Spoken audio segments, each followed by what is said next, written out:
Makanya ibu-ibu saya sampaikan, emas-emas itu jangan dikumpul-kumpul, sedekahkan. Iya, bantu orang, gunakan untuk pemanfaatan. Perhiasan itu dipakai, jangan dipamerkan. Sampai emasnya sampai siku, emasnya sampai siku baru sedekahnya 2.000. Enggak.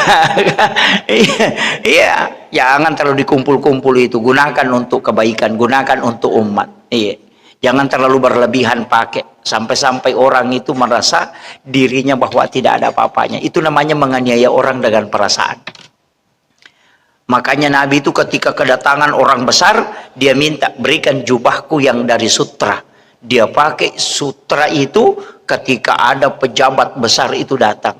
Nabi memperlihatkan bahwa kami juga Islam adalah orang yang tidak dianggap kumuh. Tapi ketika Nabi bersama dengan orang miskin, maka dia menggunakan pakaian ala seperti orang miskin itu tadi. Tetap dalam kesederhanaan. Makanya jangan juga pakai emas sampai siku, ada semua nempel di sini, cincinnya baku sambung-sambung, baru pakaiannya mengkilap, baru datang ke pengantin begini, baru duduk sama orang miskin. Jangan. Itu menganiaya perasaan orang lain. Itu tidak boleh. Makanya itu saya wasiatkan. Makanya gunakan semua untuk kebaikan. Jadikanlah itu ibadah-ibadah sosial.